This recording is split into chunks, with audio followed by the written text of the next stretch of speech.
성경 속에는 형통이라고 하는 말이 76번 나오는데 그 중에 오늘 창세기 39장에는 3번이 나옵니다. 형통, 형통, 형통.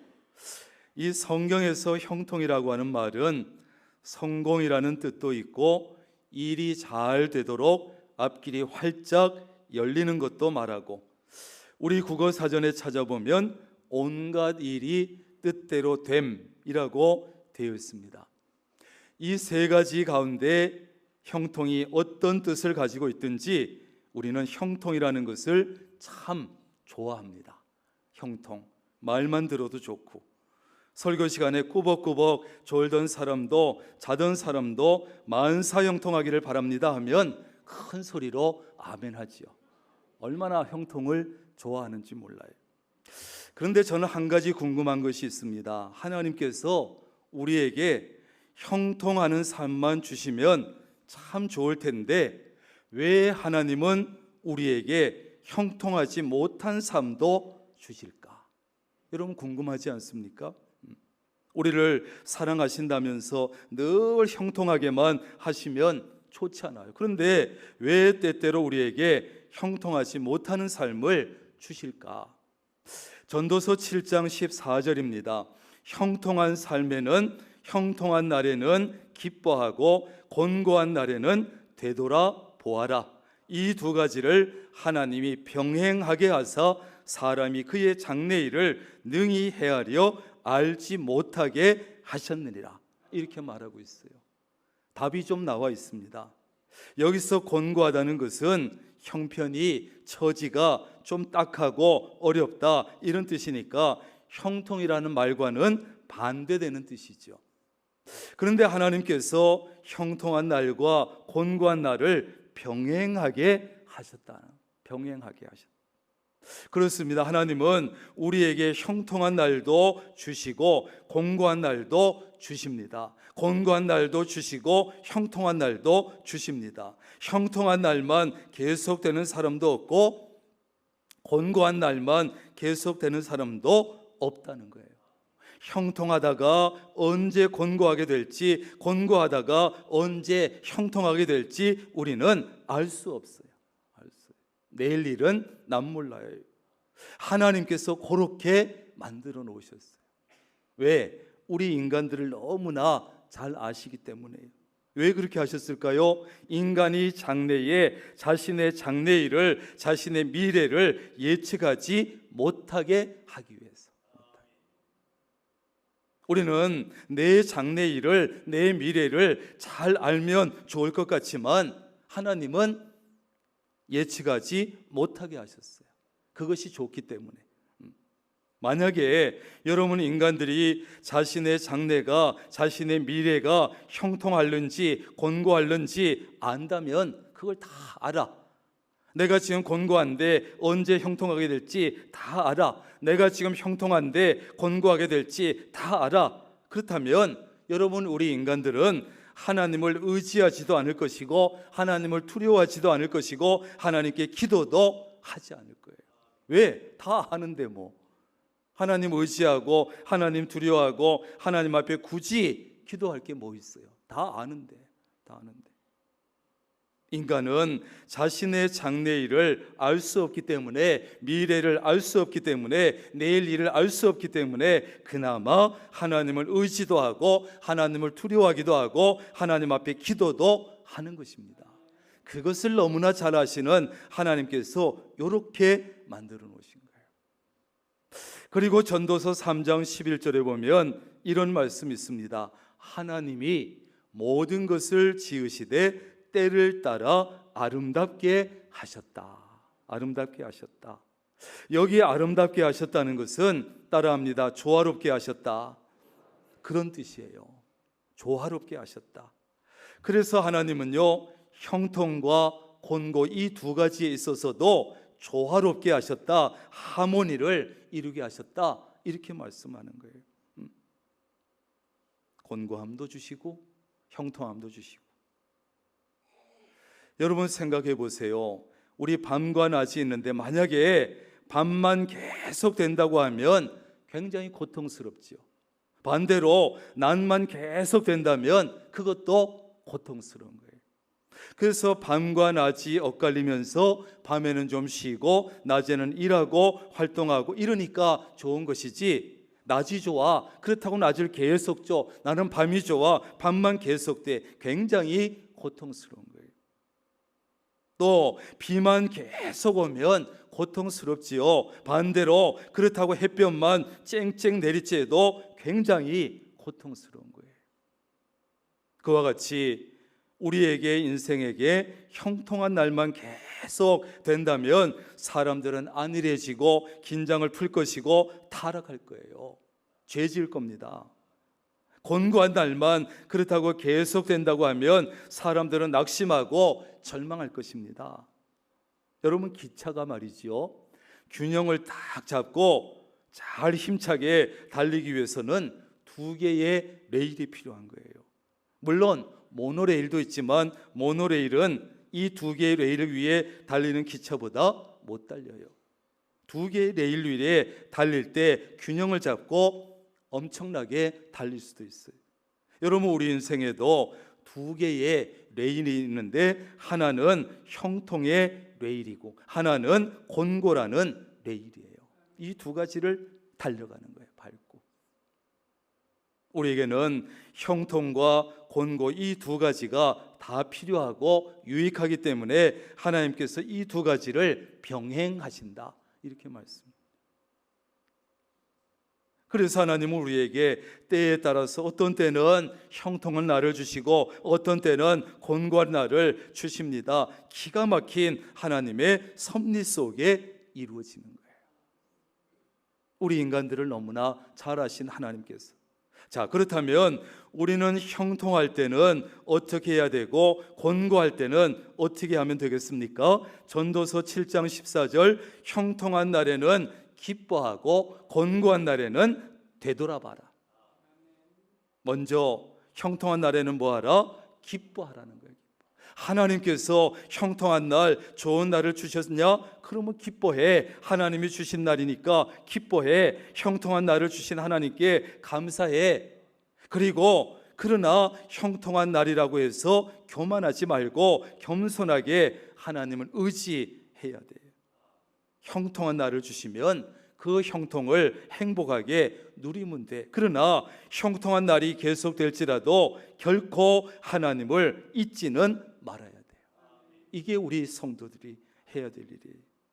그 다음에 두 번째, 곤고한 날에는 뭘 하느냐? 되돌아봐야 돼요. 다시 말해서 생각해 보라는 거예요.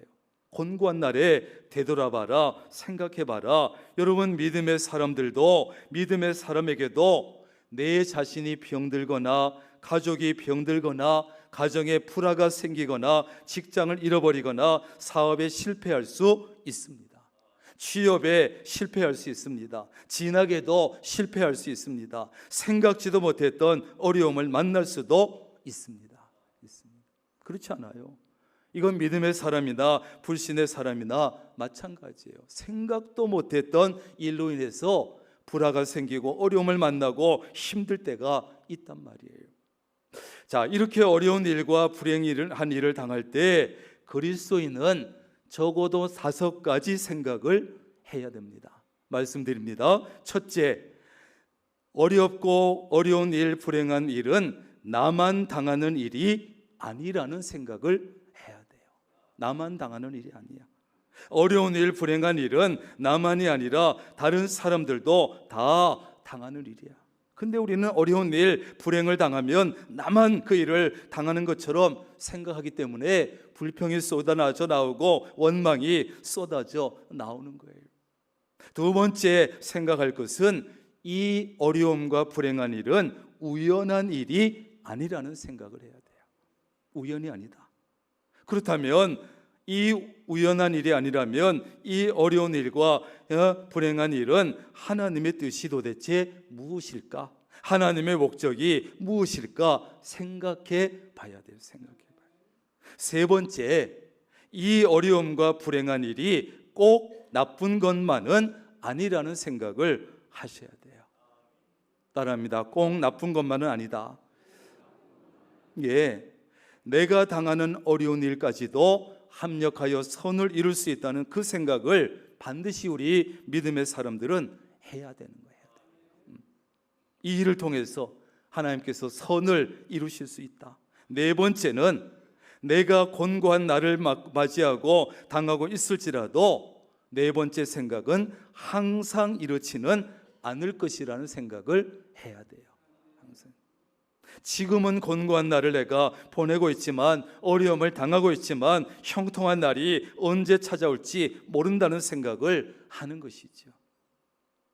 마지막 다섯 번째는 이 어려움과 불행한 일은 내가 혼자 감당하는 것이 아니라는 생각이에요. 우리의 연약함을 너무나 잘 아시는, 나의 부족하고 연약함을 너무나 잘 아시는 하나님께서 도우신다는 생각을 해야 합니다. 도우신다는 생각.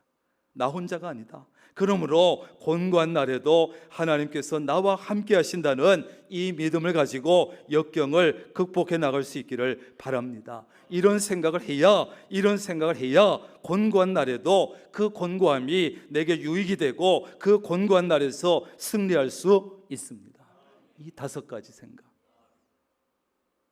자, 그렇다면 어떻게 하면 형통한 삶을 살 수 있을까요? 성경은 이 우리가 잘 아는 요셉의 삶을 형통한 삶이라고 딱 평가를 했어요. 요셉의 삶은 형통한 삶이다. 여러분, 요셉의 삶을 여러분 신앙생활을 좀 하신 분들은 요셉을 알잖아. 요셉의 인생 여정을 우리가 알지 않습니까? 그렇다면 이 요셉의 삶을 정말 형통한 삶이라고 할 수 있겠는가? 여러분 어떠세요? 이 요셉의 삶의 여정을 아시는 여러분 생각할 때 정말 그의 삶을 형통한 삶이라고 할 수 있겠습니까? 요셉의 삶이 형통한 삶이라고 했지만 그의 삶을 보면 노예로 팔려가기도 하고 억울한 누명을 쓰기도 하고 감옥에 갇히기도 하고, 그런데도 그는 가는 곳마다 하는 일마다 형통했다고 합니다. 그렇다면 형통이라고 하는 것은 내가 당하는 어려움과 삶의 어려움과 관계없이 막힘이 없는 것이 아닐까 생각이 돼요. 다시 말해서 이런저런 삶의 어려움은 있지만, 곤고함이 있지만 결국 모든 것이 합력해서 선을 이루는 것이라고 할 수 있지. 우리가 잘 아는 요셉의 삶에는요, 우리가 인생 여정 그의 삶을 보면 이 기복이 굉장히 많습니다. 오르락내리락 심합니다. 그야말로 시소를 타듯이, 롤러코스터를 타듯이 그 기복이 얼마나 심한지 몰라요. 어지러울 지경이에요. 첫째는 자기 집에 부모 형제와 함께 있을 때 처음에는 아버지의 사랑을 독차지했지요. 아버지가 특별한 옷을 지어 입힐 정도로 사랑을 독차지하면서 행복했지만 나중에는 형들의 시기와 미움을 받았습니다. 결국 형들에 의해서 먼 나라의 노예로 팔려갔습니다. 있을 수 없는 일이죠. 그때 내 인생은 이제 행복 끝, 불행 시작이구나 생각 들지 않았겠어요? 끝이구나 이제. 두 번째, 애굽에 팔려가서도 보디발의 집에서 처음에는 행복하고 인정받았지만 나중에는 주인의 아내 때문에 감옥에 억울하게 갇히고 말았어요. 그때 요셉은 이제 내 인생 여기서 끝이구나 생각 들지 않았겠어요? 세 번째, 애굽의 감옥에서도 처음에는 인정받고 잘나가고 간수장에게 인정받고 감옥의 일을 다 맡기고 아주 좋았지요. 그러나 나중에는 어떻게 됩니까? 술 맡은 관원장 때문에 배신감에 빠지고 절망감을 느낄 수밖에 없었지요. 내가 꼭 나를 좀 기억해 달라고 그렇게 신신당부를 했는데 아무 소식이 없어요. 자기만 나가고. 그때 요셉은 이제 정말 모든 희망이, 소망이 끊어졌구나 생각하지 않았겠어요? 이렇게 요셉의 삶에는 기복이 굉장히 많았습니다. 행복하게 사는가 싶으면 불행해지고, 잘 되는가 싶으면 장애물 만나고, 잘 가는가 싶으면 막혀버렸습니다. 그런데 이렇게 기복이 심한 요셉의 삶은 성경은 어떻게 평가합니까? 여호와께서 그의 범사에 형통케 하셨다.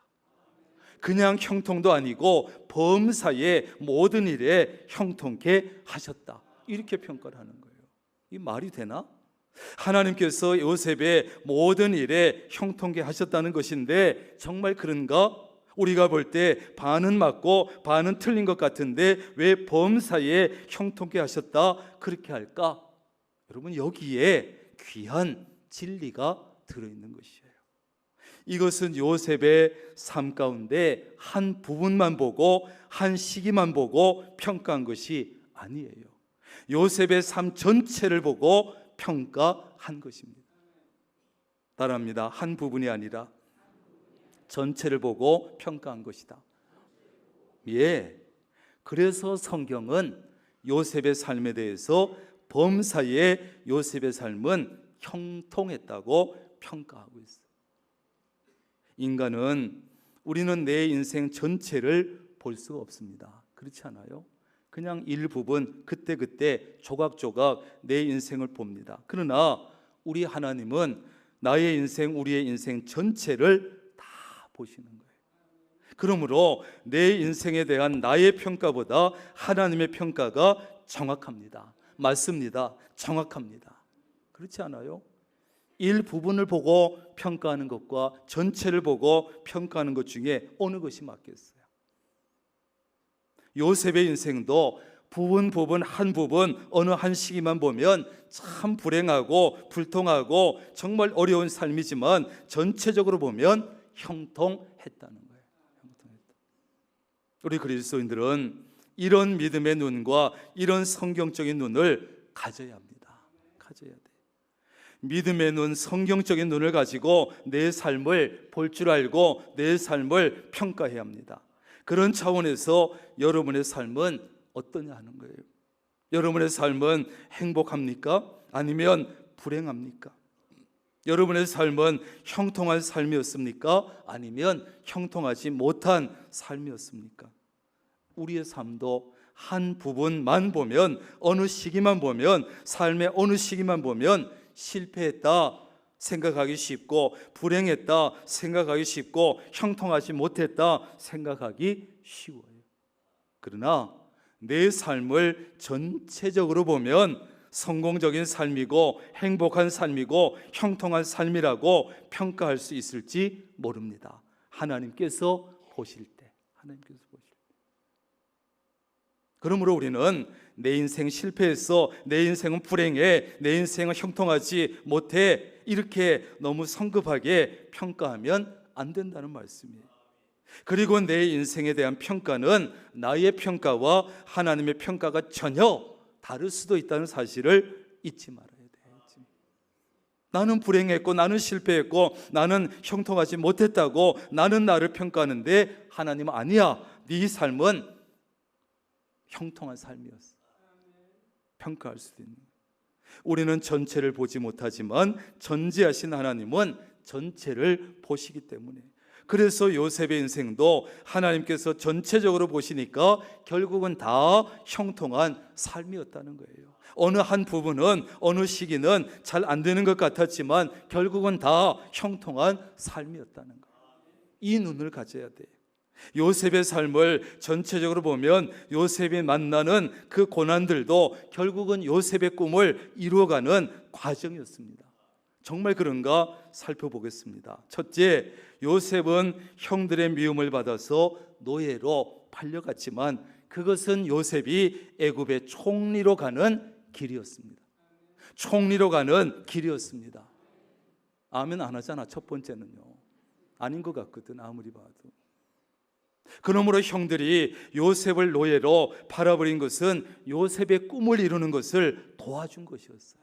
그 당시엔 요셉도 몰랐고 형들도 몰랐습니다. 그러나 형들이 팔아주지 않았으면 애굽의 총리로 가는 길이 갈 수 없었어. 거기까지. 결국 불행이 형통으로 바뀐 것이죠. 두 번째, 요셉이 누명을 쓰고 감옥에 갇혔지만, 억울했지만 그것은 바로 왕으로 가는 길이었습니다. 바로 왕. 감옥에 갇혔기 때문에 바로 왕을 섬기는 신하들을 만날 수 있었습니다. 보디발의 아내는 요셉에게 누명을 씌워서 감옥에 가게 했습니다. 하지만 그것이 결국은 요셉의 꿈이 이루어지도록 요셉을 돕는 것이었어요. 이건 보디발도 모르고 아내도 모르고 아무도, 요셉 자신도 몰랐습니다. 결국 불행이 형통으로 바뀌었어요. 세 번째, 술 맡은 관원장이 은혜를 베푼 요셉의 부탁을 까맣게 잊어버렸지만 그것은 요셉이 바로 왕을 만날 수 있는, 바로 왕 앞에 설 수 있는 기회가 됐어요. 술 맡은 관원장이 자기에게 은혜를 베푼 요셉의 부탁을 잊어버렸기 때문에 바로 왕이 꿈으로 고민할 때 이 신하는 요셉을 강력하게 추천했어요.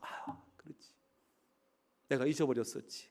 그래가지고 요셉을 강력하게 추천하고 바로 왕 앞에 세우죠. 왜? 자기가 요셉에게 받은 은혜가 컸었는데, 잊어버렸는데, 절대 잊지 말아달라고 그랬는데 잊어버렸거든. 너무나 미안했으니까 강력하게 추천했어요.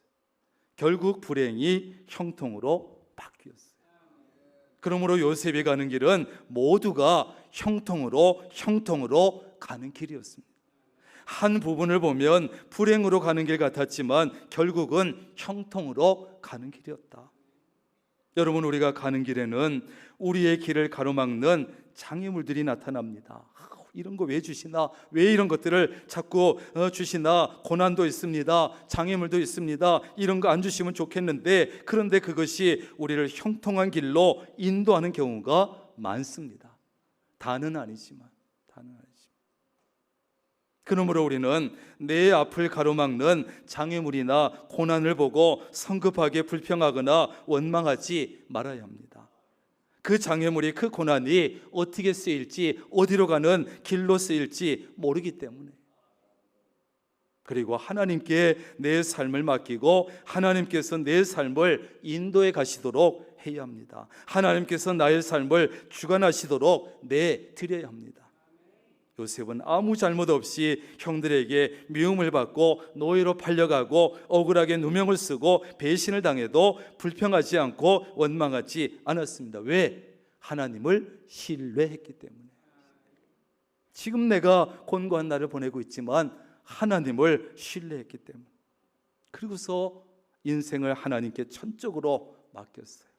언제 어디서나 하나님의 눈을 의식하면서 살았습니다. 그러니 여러분, 하나님의 입장에서 여러분 하나님이 되어서 이 요셉을 보세요. 한번 이 요셉이 얼마나 사랑스러웠겠어요.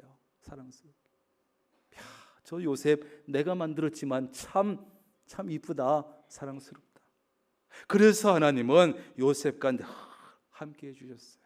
집에서도, 애굽에서도, 감옥에서도. 요셉은 하나님께서 함께 하시니까 집에 있을 때는 아버지의 사랑받고, 보디발 집에 가면 보디발의 사랑받고, 감옥에 가면 간수장 사랑받고, 왕궁에 가면 바로의 사랑을 받고, 어디 가나 사랑받았어요. 하나님께서 늘 함께 해주시니까 요셉은 형통한 자가 되었습니다. 아니, 될 수밖에 없었습니다. 오늘 사순절 두 번째 주일입니다만, 사실 예수님의 삶도 우리가 묵상해 보면 이 오늘 요셉의 삶과 굉장히 비슷해요. 요셉은 예수님의 그림자라고 할 수 있는 인물이지요. 요셉은 아버지의 사랑은 많이 받았지만 형들에게는 미움을 많이 받았습니다. 예수님도 하나님의 사랑을 많이 받았지만 사람들의 미움도 많이 받았습니다. 요셉이 형들에게 노예로 팔린 것처럼 예수님도 사랑하는 제자에게 배신당했고 은 30에 팔렸습니다. 노예 한 사람의 값입니다. 그 당시에 노예로 팔리듯이 요셉이 노예값에 예수님도 팔렸어요. 요셉이 보디발의 아내에게 유혹당했듯이 예수님도 마귀에게 시험당하셨습니다. 요셉이 고난을 당하심으로 모든 가족을 흉년에서 구해낸 것처럼 예수님도 십자가의 고난을 통해서 온 인류를 구원하셨습니다. 많은 고난을 당했던 요셉이 결국 애국의 총리가 된 것처럼 예수님도 부활의 영광을 받으셨고 하나님의 보좌 우편에 앉으셨습니다. 예수님도 요셉처럼 누가 봐도 불행한 일을 많이 당하셨지만 결국은 형통한 삶을 사셨습니다. 많이 비슷하지요. 이 형통이라고 하는 말을 원어로 보면 히브리어로 따라합니다. 짜라흐라고 하는 단어를 쓰는데, 이 짜라흐라고 하는 말 속에는 돌진한다, 무엇을 건너간다, 이런 뜻이 들어있어요. 뭐라고요?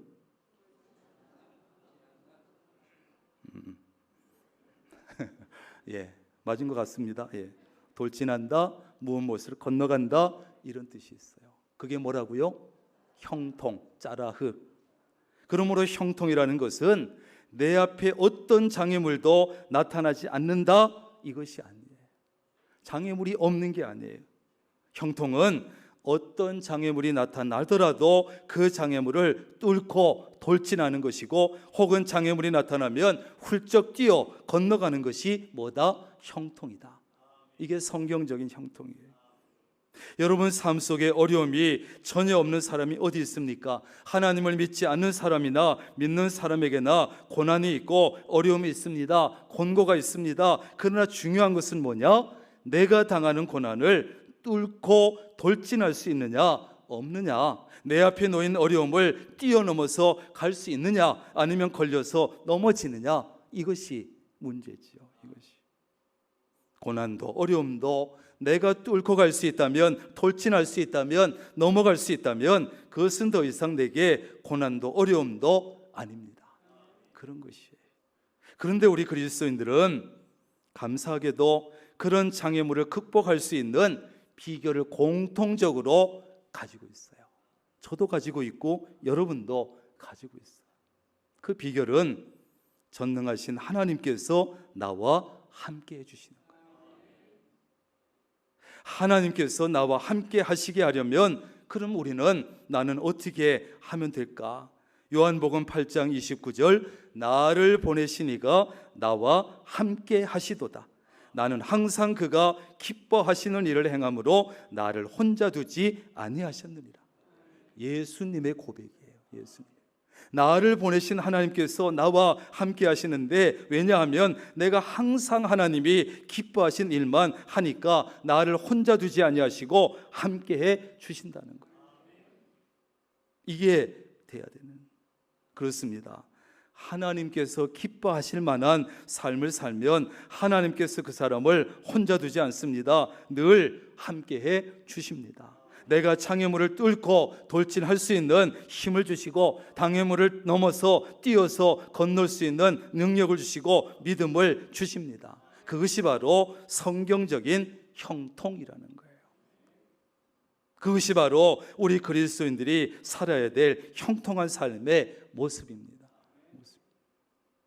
그러므로 하나님과의 관계를 떠나서 형통을 원한다면 그것은 미신이고 우상입니다. 하나님을 통하지 않은 다른 어떤 방법으로 형통해 보려고 하는 것은 하나님께서 기뻐하지 않으십니다.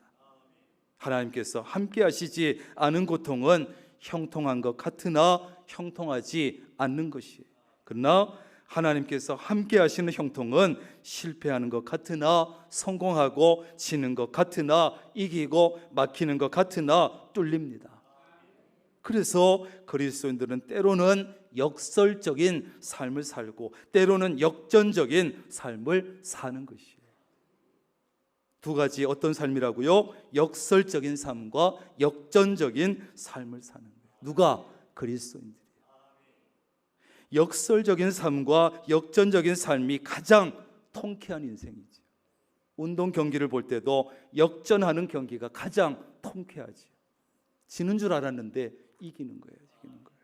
오늘 말씀을 듣는 여러분도 요셉처럼 하나님께서 늘 함께 해주시는 그런 사람 되셔서 불행을 형통으로, 불행을 형통으로, 불행을 형통으로 바꾸는 그런 복된 삶을 사시기를 주님의 이름으로 축원합니다.